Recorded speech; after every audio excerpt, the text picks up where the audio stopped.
ये basic engineering drawing में हमको पढ़ना है, एक 2D पढ़ना है, एक 3D पढ़ना है। 2D का मतलब 2 डायमेंशनल पढ़ना है और ये 3 डायमेंशनल पढ़ना। बेसिक इंजीनियरिंग ड्राइंग या ग्राफिक्स में कि 2D और 3D। 2D में जो हमको पढ़ना था वो ऑर्थोग्राफी प्रोजेक्शन जो हम बताए थे कि वो 2D में हम दिखाते थे। और किसी भी सॉलिड का जो प्रोजेक्शन बताते हैं, किसी सॉलिड का डेवलपमेंट, किसी सॉलिड का सेक्शन, ये जितने भी बताते हैं वो सारे 2 डायमेंशनल ड्राइंग कहलाता है। लेकिन 3 डायमेंशनल ड्राइंग किसको बोलते हैं? तो ये आइसोमेट्रिक ड्राइंग को हम क्या बोलते हैं कि 3 डायमेंशनल ड्राइंग बोलते हैं। मतलब आइसोमेट्रिक ड्राइंग वो 3 डायमेंशनल ड्राइंग है। 3 डायमेंशनल ड्राइंग का होने का मतलब क्या है कि उसमें हमको एक्स एक्सिस, वाई एक्सिस और जेड एक्सिस मतलब तीनों डायमेंशन मेंशन करना पड़ेगा। उसका एक्स के अलोंग भी, वाई के अलोंग भी और जेड के अलोंग भी। ये जो फिगर है वो 3 डायमेंशनल फिगर है। तो हम बोल सकते हैं ये 3 डायमेंशनल फिगर को हम बोल सकते हैं कि आइसोमेट्रिक ड्राइंग। ये आइसोमेट्रिक ड्राइंग है। लेकिन ये आइसोमेट्रिक ड्राइंग जो हम बनाते हैं ना, तो वो 2 तरीका से बनाते हैं। एक बनाते हैं उसी का 3D यानी 3 डायमेंशनल ड्राइंग में, एक 3 डायमेंशनल बनाते हैं व्यू में और एक 3 डायमेंशनल बनाते हैं प्रोजेक्शन में। मतलब आइसोमेट्रिक एक व्यू बनाना है, आइसोमेट्रिक एक प्रोजेक्शन बनाना है। आइसोमेट्रिक का मतलब ही हो गया कि वो 3 डायमेंशनल ड्राइंग है, लेकिन उस 3 डायमेंशनल ड्राइंग में एक हमको व्यू बना के दिखाना है, एक प्रोजेक्शन बना के दिखाना है।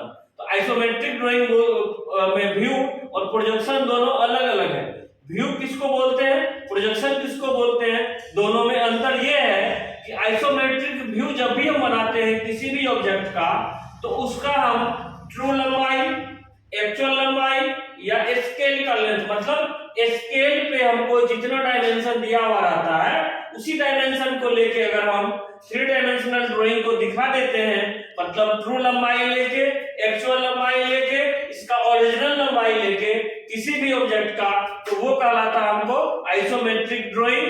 और आइसोमेट्रिक प्रोजेक्शन किसको बोलते हैं कि यहाँ पे हम क्या करेंगे कि आइसोमेट्रिक लेंथ यूज करते हैं। मतलब क्या हुआ कि आइसोमेट्रिक व्यू का रिड्यूसिंग फॉर्म, मतलब इसका हल्का सा छोटा सा साइज का बनेगा, लेकिन ये जो बनेगा वो ट्रू लंबाई लेके नहीं बनाते। कौन सा लंबाई लेके? आइसोमेट्रिक लेंथ लेके बनाते हैं। तो दोनों में अंतर यह है कि आइसोमेट्रिक व्यू बोलेगा तो हमको क्वेश्चन में जो भी डाटा दिया रहेगा, जो भी डायमेंशन दिया रहेगा, उस डायमेंशन को लेके अगर हम बना देते हैं 3 डायमेंशनल फिगर, तो वो कहलाता है आइसोमेट्रिक व्यू। और वहां पे हम ये आइसोमेट्रिक प्रोजेक्शन जब बोलेगा तो जो एक्चुअल लंबाई, जो ट्रू लंबाई दिया रहेगा, उसको हमको आइसोमेट्रिक लेंथ में कन्वर्ट करके तब जो प्रोजेक्शन बनाएंगे वो कहलाएगा हमको आइसोमेट्रिक प्रोजेक्शन। तो आइसोमेट्रिक लेंथ और ट्रू लेंथ दोनों एक नहीं है, अलग अलग है। ट्रू लेंथ मतलब एक्चुअल लंबाई जो क्वेश्चन में मालूम रहता दिया हुआ है वो लंबाई लेंगे। आइसोमेट्रिक लेंथ को हम मेजरमेंट करेंगे। आइसोमेट्रिक लेंथ को मेजरमेंट करने के लिए जब हम प्रोजेक्शन बनाएंगे तो उस जगह पे हमको आइसोमेट्रिक स्केल बनाना पड़ेगा। आइसोमेट्रिक स्केल का हमको जरूरी कब पड़ेगा?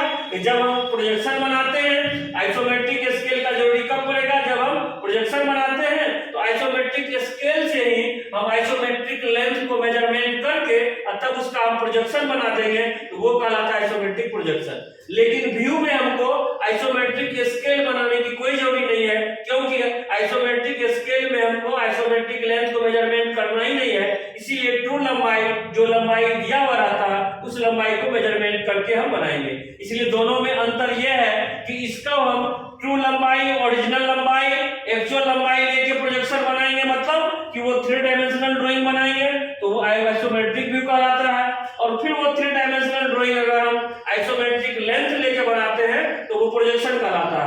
तो ये व्यू और प्रोजेक्शन में दोनों में अंतर यही है। प्रोजेक्शन बनाने के लिए हमको आइसोमेट्रिक लेंथ बनाना पड़ेगा, अन्यथा इसको हम एनालिटिकल मेथड से मेजरमेंट करने के लिए अगर हमको दिया जाएगा, इसका एक फॉर्मूला आता है रेशियो का कि आइसोमेट्रिक लेंथ बटे एक्चुअल लेंथ, ये दोनों का जो रेशियो होता है वो 0.815, मतलब आइसोमेट्रिक लेंथ और एक्चुअल लेंथ का जो रेशियो होगा 0.815। तो आइसोमेट्रिक लेंथ एनालिटिकल निकालेंगे फॉर्मूला से, तो ये क्या हो जाएगा जाएगा, जितना लंबाई दिया रहेगा उस एक्चुअल लेंथ से उसको मल्टीप्लाई कर देंगे तो वो लंबाई हमको कम हो जाएगा। मतलब एक ये आइसोमेट्रिक व्यू का रिड्यूसिंग फॉर्म ही आइसोमेट्रिक प्रोजेक्शन कहा जाता है। लेकिन इसमें प्रॉब्लम ये होगा कि मान लेते हैं कि हमको कि एक्चुअल लंबाई हमको दिया हुआ है यहाँ पे कि 10 mm, तो बोल रहा है कि आइसोमेट्रिक लंबाई निकालिए, यानी आइसोमेट्रिक लेंथ निकाल के दिखाइए। तो आइसोमेट्रिक लेंथ जो निकालेंगे यहाँ पे हम, तो ये क्या करेंगे कि 0.815 में हम 10 से मल्टीप्लाई कर देंगे तो 8.15 mm का ये दूरी आ जाएगा। एक्चुअल में मेरा लंबाई कितना था, 10 mm था, लेकिन वो लंबाई घट के कितना आ गया, 8.15 mm। तो ये जो लंबाई कहलाएगा हमको आइसोमेट्रिक लेंथ कहलाएगा, और ये जो लंबाई कहलाएगा हमको वो एक्चुअल कहलाएगा। ये लंबाई लेके ड्राइंग बनाएंगे हम, 3 डायमेंशनल ड्राइंग बनाएंगे तो वो कहलाता है हमको आइसोमेट्रिक व्यू, और ये लंबाई लेके जो ड्राइंग बनाएंगे 3 डायमेंशनल तो वो कहलाता है हमको आइसोमेट्रिक प्रोजेक्शन। आइसोमेट्रिक प्रोजेक्शन में अगर हम फार्मूला से निकालते हैं तो प्रॉब्लम ये है कि हमारे पास जो ड्राफ्टर और स्केल दिया हुआ है उसमें पॉइंट में नहीं दिया हुआ है। इसीलिए जब भी हम प्रोजेक्शन को बनाएंगे तो आइसोमेट्रिक स्केल एक बनाना पड़ेगा। आइसोमेट्रिक स्केल बनाने के लिए हम यहाँ पे एक आइसोमेट्रिक स्केल को ड्रॉ करेंगे और उसी स्केल से हम मेजरमेंट कर लेंगे आइसोमेट्रिक लंबाई को, और आइसोमेट्रिक प्रोजेक्शन वहां पे हम बना देंगे। तो आइसोमेट्रिक स्केल हम कैसे ड्रॉ करते हैं, इसके लिए एक हम बना रहे हैं कि आइसोमेट्रिक स्केल को ड्राइंग कैसे करना।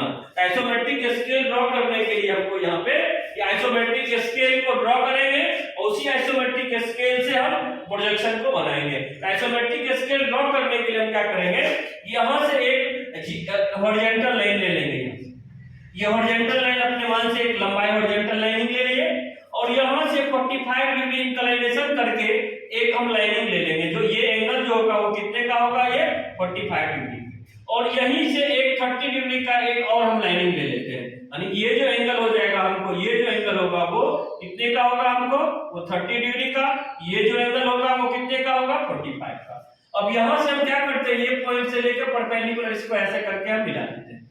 अब हम क्या करेंगे, ये दो लाइन हो गया, एक लाइन मेरा ये हो गया यहाँ से यहाँ तक, और ये लाइन एक लाइन मेरा ये हो गया। ये जो लाइन इंक्लिनेशन है ये हॉरिजॉन्टल से 30 डिग्री, और ये जो लाइन इंक्लिनेशन है हॉरिजॉन्टल से 45 डिग्री।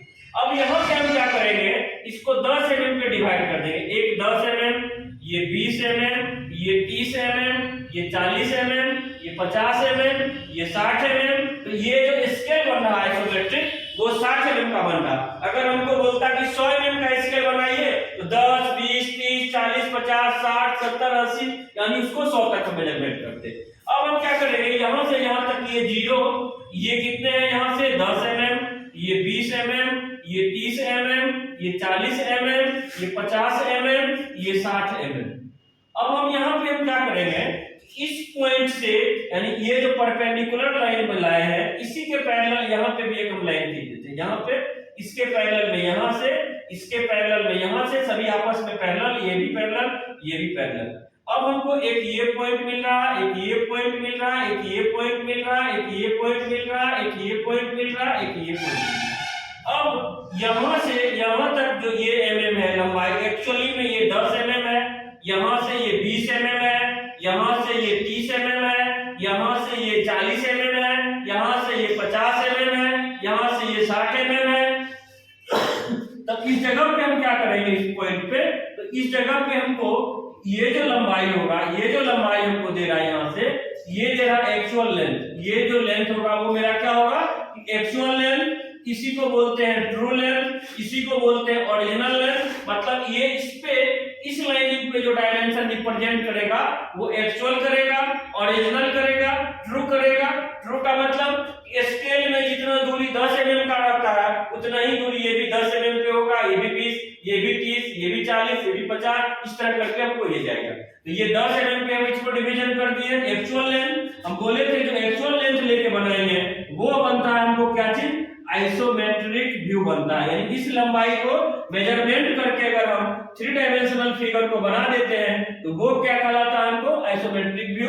इसका मतलब आइसोमेट्रिक व्यू जब भी बनाएंगे ड्राइंग में तो उसमें हमको ये लंबाई को मेजरमेंट करना पड़ेगा, एक्चुअल लंबाई मेजरमेंट करते हैं इसलिए ये एक्चुअल लंबाई को रिप्रेजेंट करता है। इसको बोलते हैं आइसोमेट्रिक लेंथ।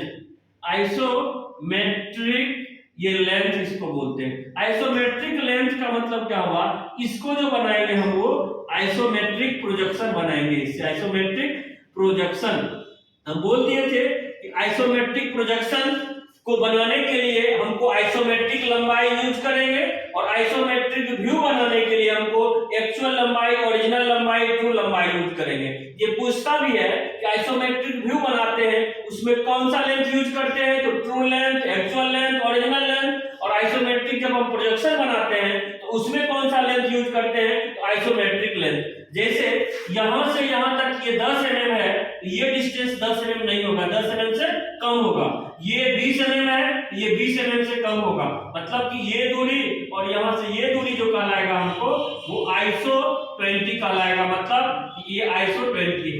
यहां से अगर ये लेंथ लेते हैं यहां से यहां तक, ये जो कहलाएगा हमको वो क्या कहलाएगा इस जगह से, ये पॉइंट से यहां तक जो लंबाई कहलाएगा हमको वो ये इस पॉइंट से और यहां से ये कहलाएगा हमको आइसो, ये 40 कहलाएगा। यहाँ मींस ये जो लंबाई होगा वो 10 mm से कम होगा, ये जो लंबाई होगा वो 20 mm से कम होगा। इसका जो हम रेशियो बताए थे ये 10 mm तो ये 8.15 बोले थे।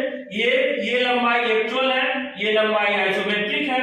ये अगर आइसोमेट्रिक बनाना होगा तो इस लेंथ को यूज करेंगे और हमको व्यू बनाना होगा तो ये लेंथ यूज करेंगे।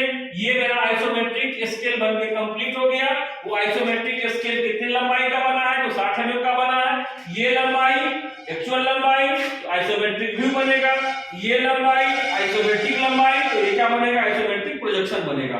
तो किसी को भी अगर आइसोमेट्रिक लेंथ बनाना है, आइसोमेट्रिक प्रोजेक्शन बनाना है तो उसको हम इसमें ये यूज करेंगे, एक इसमें ये यूज करेंगे। इसीलिए ये दोनों का मतलब अलग अलग है। व्यू मतलब एक्चुअल लेंथ, प्रोजेक्शन मतलब आइसोमेट्रिक लेंथ। ये थ्योरेटिकल है और इसी से अब हम डिफरेंट टाइप का प्रोजेक्शन बनाएंगे।